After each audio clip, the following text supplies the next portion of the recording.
Tonight on Best Bits, the women did a thing.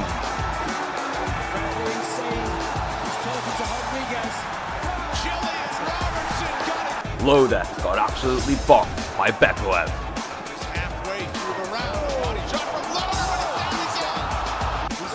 And Bo Nickel caused American wrestling to be exposed and Daniel Cormier to relapse on his diet.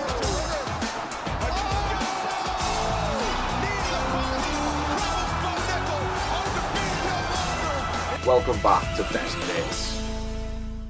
Today we're taking a look at UFC Des Moines, UFC Fight Night Des Moines. That's a UFC Fight Night, Corey Sandhagen versus Davidson Figueiredo. That was the main event. We're going to be taking a look at some of the best bits. There weren't many of them. There weren't many best bits. It was a bit of a stinky poo card. There were some redeeming moments, but on the whole, it was kind of boring. And because it was so boring, I don't have a lot of clips to show you, so I've treated you to some Subway Surfers, because that'll keep your attention span right. No, I'm just kidding. All that sets up for such a terrible gag. My apologies. Best bits, right? So, Canada's last hope. Jillian Roberts, Canada's last great hope, managed to pull it off. She managed to get the win. She got the TKO. That's pretty good. Canada's happy. The women did the thing. Not all the women did the thing. Just some of the women did the thing. But we'll let them off. You know, you can't always get consistent. Even the men were boring tonight. Even the men were boring. So, what can you do about that, eh? What else do I have written down on the old notage? Daniel Rodriguez, he put Ponzinibbio to sleep with a beautiful right hand, I'm fairly sure it was, and then folded into the ground and landed another right hand, which woke Ponzinibbio back up, who proceeded to stand up and wobble around and shit. You're supposed to, like, not let them get up, right? But whatever, fucking nothing was stopping Ponzi from getting up. So Ponzinibbio gets up, he staggers around, and it's like a cool moment. I'm sure it's actually on the screen right now. There's a cool moment where D-Rod's screaming into the camera and you've got Ponzinibbio just staggering around like a zombie in the background. It was a very cool shot, one of the redeeming moments of the night. I mean, this is why it's best bits, right? Because I'm taking you through the best bits.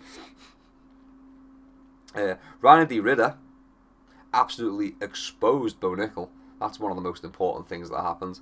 I didn't see it coming. I had Bo Nickel. I thought he'd be able to get more done in the grappling.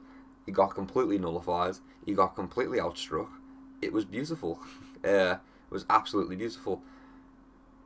Fraud check. Hype train derailed. You know we love to see it. We love to see a hype train get derailed. We love to see Daniel Cormier absolutely failing his diet because of the depression of American wrestling not being as good as it once was inside of MMA.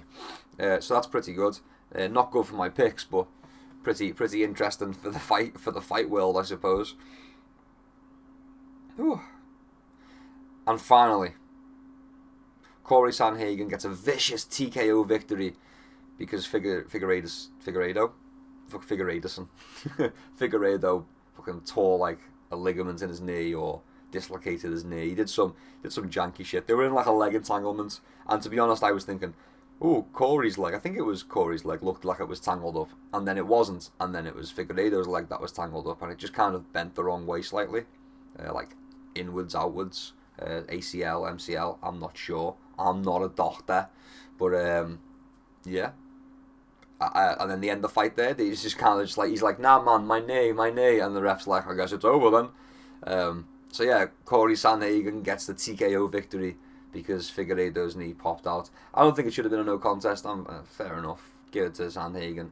I think Figueiredo went in there with the injury already. I think Figueiredo went in there injured. Didn't seem to be fighting like Figueiredo fights. Maybe it was the game plan to do something different. Who could say? Not me. But yeah, all in all, I don't think he went into that fight healthy. Not that many fighters do go into fights healthy. They always go in injured. But I think maybe there was some seriously compromised knees on Davidson Figueiredo, perhaps before the fight started, and it became immediately worse when he took a few leg kicks and then got into that leg entanglement. Well, who knows? Maybe he'll come out and talk about it. I've not even checked, to be fair. Maybe he already has. But yeah, that really concludes it. There wasn't a whole lot to talk about. There was a few more finishes. There was a few submissions and stuff. I didn't do too well on picks. I don't know if many people did, though. It was kind of a strange card, to be honest. It was kind of a strange card. I had my underdog picks fail me, I do believe. No, I had... Did my underdog picks fail me? Yes, because I picked Ryan Loader and he got chinned. I'm trying to think who my other underdog pick was, but I can't even remember off the top of my head. And I'm not going to go and read it. But yeah, we didn't do too well on picks, unfortunately.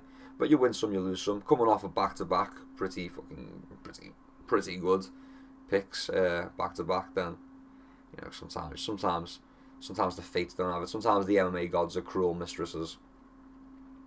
But yeah, I do think that wraps it up. So, if you enjoyed, please leave us a like, subscribe for more. And until next time, keep your chin down and keep swinging. Peace and love. I'll see you around.